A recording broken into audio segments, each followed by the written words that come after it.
Rain pounds against the tin roof of an old Kansas motel. Inside room 12, a cleaner stands still, staring at the floor, a dark trail leading to the bathroom. Police lights flash outside. The air feels thick, heavy. A detective's voice breaks the silence. "You said this is how you found it?" The cleaner nods, but his eyes drift toward the closet. Because he knows what's inside was never in the report.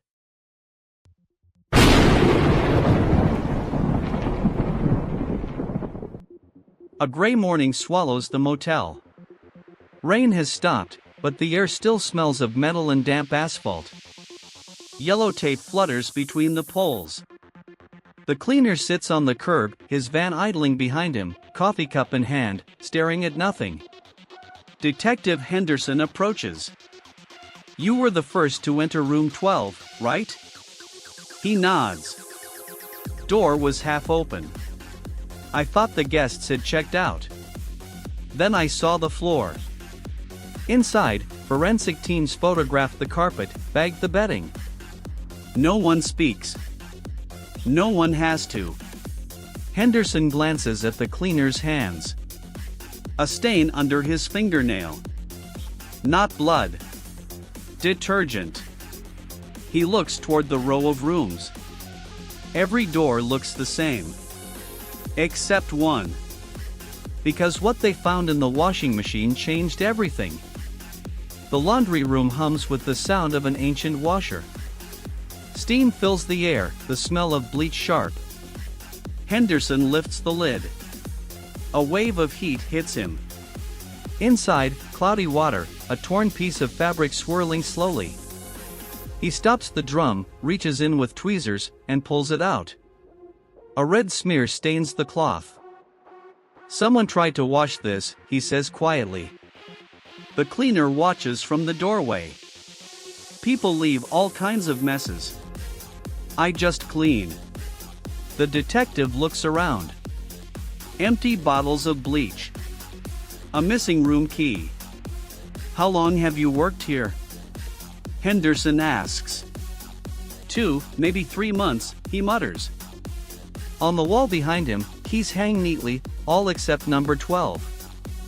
Then an officer walks in. "Boss, we found a button. Looks like it came off his uniform." Henderson holds it up, engraved with the letter R. And that's when they realize the fabric wasn't from the bedsheets. It was from the cleaner's own sleeve. The interrogation room hums with a single buzzing light. Mark Heller sits quietly, his janitor uniform folded in a plastic bag on the table. "You said this is what you wore yesterday?" Henderson asks. Mark nods. "It's the only one I have."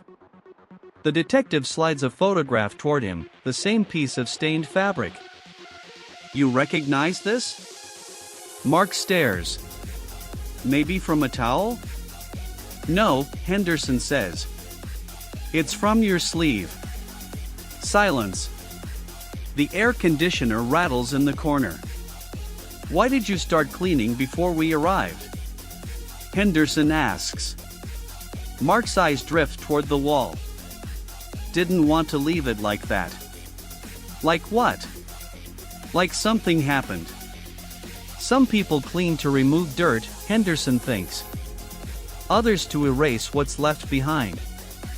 In the fabric of that uniform, forensics later found traces of DNA.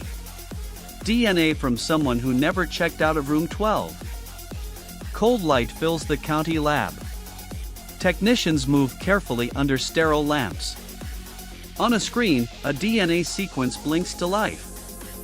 A match. Rebecca Lane. 27. Reported missing 6 days ago. Last seen at Crosswind Inn. Henderson studies her photo. Smiling, a butterfly tattoo on her wrist. On the evidence table, that same pendant, blood on the chain. DNA from the cloth matches her, the text says. And our cleaner? Positive.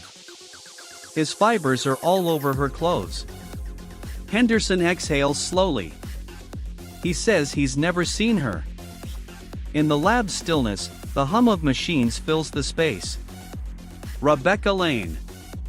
Missing. Found only in traces. But when they check the motel cameras, they see something no one expected. Rebecca never entered alone. A dim office. Old CRT monitor on a scratched desk, showing 4 grainy angles of the motel. Henderson rewinds the tape. Timestamp, 2:13 a.m. Rebecca enters, coat soaked from rain. She gets the key to room 12 from the man at the counter. But the man behind the desk isn't the listed clerk. Freeze that, Henderson says. They zoom in. A thin man, dark hair, no name tag, smudge on his collar. Who is he? No employee by that name, an officer replies. Henderson leans closer. In the reflection on the lobby glass, the cleaner's van, logo clear, Heller Cleaning Services. Cut to the hallway camera, 2:27. Rebecca walks into room 12. Light flickers once, then darkness. When it returns, the door is ajar. No one comes out. We have 2, an officer says. Rebecca and him. Henderson shakes his head. 3. Rebecca, him, and whoever turned off the lights. Because minutes later, someone erased 17 minutes of footage. The digital evidence room glows in blue light. Technicians type fast, restoring corrupted files. Henderson stands behind them, arms crossed. Someone overwrote the footage, says Barnes, the analyst. 2 layers, one real, one fake. He plays it back. A distorted hallway flickers onto the screen. A shadow stands outside room 12. Doesn't move. Just watches. Barnes zooms in. Uniform reflection, that's Heller's cleaning strip. Henderson doesn't speak. How long's the missing section? 17 minutes. On the last recovered frame, a flash, a bright spot in the corner, like a camera flash. In the code below, a user log appears, user_Heller_access granted 2:45 a.m.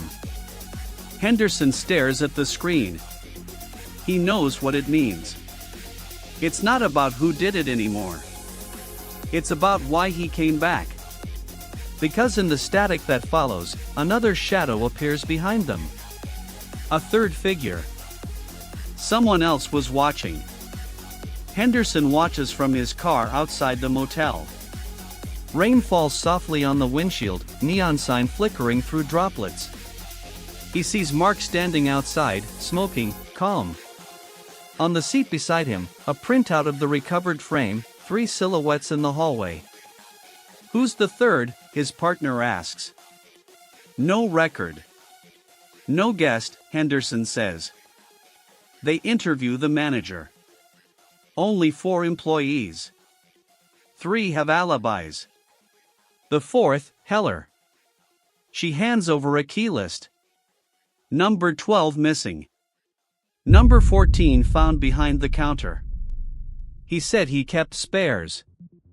Just in case. Back outside, Mark loads his van, slow and deliberate. For a moment, Henderson catches his reflection in the glass, and behind him, another faint outline.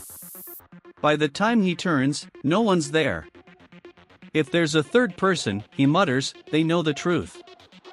And if there isn't, he created them. Later that day, an anonymous call comes in. A voice says, I know where the body is. The call comes mid-morning. The voice is distorted, low. You'll need a shovel, it says. Behind the old ice bin. Before he gets there. The line cuts. Minutes later, police cars surround the back of the motel. Mud, trash, silence. Henderson digs under the rusted bin. A plastic bag appears. Inside, a red handbag, initials RL Rebecca Lane. Forensics, he calls. They unzip it carefully. Inside, a soaked paper note, "You shouldn't have erased the tape." Henderson stares at the words. The ink still wet. He looks up. The second-floor window curtains shift, like someone watching. That night, when they trace the call, the result freezes them.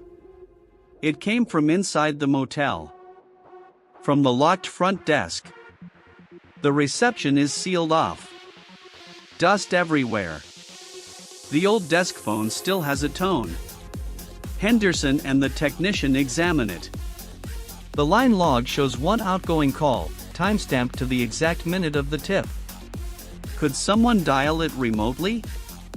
Henderson asks. No, the tech says. Internal network only. He spots a fresh handprint on the counter. Near it, a note listing rooms 2, 7, 9, 12. For rooms occupied that night, Henderson says quietly. Only one still empty. A faint click echoes from the hall. The phone rings again. Henderson answers. A whisper, "You know who I am." "Who is this?" The voice breathes, then says, "Mark's not the only one who cleans up." The line goes dead. When they pull the call record, the number doesn't exist in any system. Before or after. Night. Henderson opens the sealed door to room 9. The smell of dust, old smoke, and wet plaster fills the air. Flashlight beam crosses the wall, faint handprints, a forgotten glass, a single cigarette in an ashtray. Under the bed, a box. Inside, keys, receipts, and an envelope marked Rebecca L. photos. Mark and Rebecca together, smiling. In one, the motel's grand opening sign behind them. He flips through the logbook. One final note, 12, returning key. On the bathroom mirror, under thin fog, one letter appears. Art the detective exhales? Room 9 wasn't a crime scene, he says softly. It was his hiding place. In the dark, Henderson and his team move the bed aside. Something knocks under the floorboards. A hollow space. They pry open a loose panel and find a small metal box covered in dust. Inside, old motel keycards, receipts, and a sealed envelope labeled Rebecca L. 3 photographs. Rebecca smiling behind the counter. Rebecca and Mark in uniform. And a third, Rebecca standing beside a shadowed figure whose face is cut off by the frame. Henderson studies the background. The old motel sign reads Grand Opening 2011. The same year the East Wing was built. At the bottom of the box, a single key marked Storage, East Wing. The technician frowns. That wing was torn down years ago. Henderson turns the key in his palm. Then we dig up what's left. On the wall behind them, under ultraviolet light, faint writing appears. They don't know. Henderson looks through the window just as a pair of headlights vanish down the road. For a moment, he thinks he sees the Heller Cleaning Services van. But when he blinks, the road is empty. Inside the notebook is one more line. You shouldn't have erased the tape. Signed, Mark Heller. Morning fog wraps around the motel's abandoned east side. Crumbling concrete, weeds growing through the cracks. A rusted sign still reads East Wing, closed. Henderson and his partner walk among the ruins, flashlight sweeping across debris. At the end of a collapsed corridor, they find a buried metal door. The old key fits perfectly. It clicks open, dust falling like ash. Inside, a narrow room, one bulb hanging from the ceiling. On the wall, yellowed photos of the staff, receipts, blueprints. Henderson studies a faded picture of a young Mark beside the motel owner, Robert Lane. He freezes. The resemblance. Rebecca's father, he whispers. In a cabinet, they find an old hard drive labeled Security, 2011. A fingerprint on its surface. Fresh. In the corner, a room plaque marked Room 12, scratched and bent. Henderson slips the hard drive into an evidence bag. Mark wasn't just a cleaner. He's been here since the beginning. His partner looks around. Then he knows everything. Henderson stares at the words on the plaque, Room 12, reflecting the faint daylight. He knows what happened here, he says. And who it was for. The lab hums with low machines. The hard drive spins to life, a black and white feed from October 10, 2011. Room 12, a younger version of it. Same wallpaper. Same lamp. A man and a woman argue. No audio, but the gestures say enough. The man, Robert Lane. The woman, a guest, terrified. Mark Heller enters frame, trying to stop the fight. The struggle turns violent. The camera tilts. Then stillness. Robert leaves alone. The woman does not move. Mark kneels beside her. The screen flickers, and seconds later, he begins to clean. Methodical, mechanical.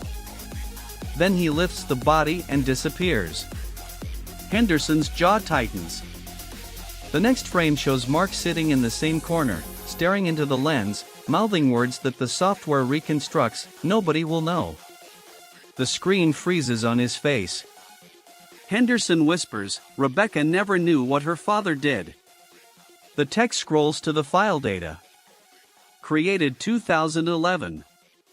Modified 2017. The date Rebecca checked into Room 12. Henderson's voice is low. He's not hiding a crime. He's repeating one. Night again. Forensics have rebuilt the scene inside Room 12. Every detail matches the old video. Henderson stands in the doorway, motionless. Rebecca entered at 2:27, he says. Mark accessed the system at 2:45. The tech scans the carpet. Under UV light, detergent residue glows faintly. Layers upon layers. He's cleaned this floor 100 times, Henderson murmurs. Trying to wash away something no one can see. On the bedside table, a fingerprint. 2 actually. Mark's and Rebecca's. So she knew him, Henderson says. The tech nods. Voluntary contact. On the wall near the bed, etched letters, R, and below it, the date 10/10. Henderson sits on the bed. He didn't recreate the murder, he says. He recreated the memory. In the mirror, a reflection moves behind him. He turns. Nothing there. He thought if he relived it, Henderson whispers, he could clean the guilt away. But under the sheet, something waits to prove otherwise. A message. Rebecca was never his victim. She was his confession. The room is small, lit by a single bulb. Mark sits at the metal table, wrists free, eyes distant. Henderson sets down a folder. No words. Just plays the footage. Rebecca in the doorway, then Mark behind her. Their mouths move, no sound. She places a hand on his shoulder. The image fades. Henderson pauses it. She came for answers, didn't she? Mark looks up slowly. She came to forgive. The detective leans in. Forgive what? Mark's voice is almost a whisper. What her father did. What I did after. Silence. She said I wasn't a monster, Mark continues. But she was wrong. I clean. That's all I do. I clean until it's gone. He unfolds a paper from his pocket. The same note, you shouldn't have erased the tape. I tried to protect her, he says. Like before. But this time, I couldn't. Henderson doesn't interrupt. Mark looks up once more.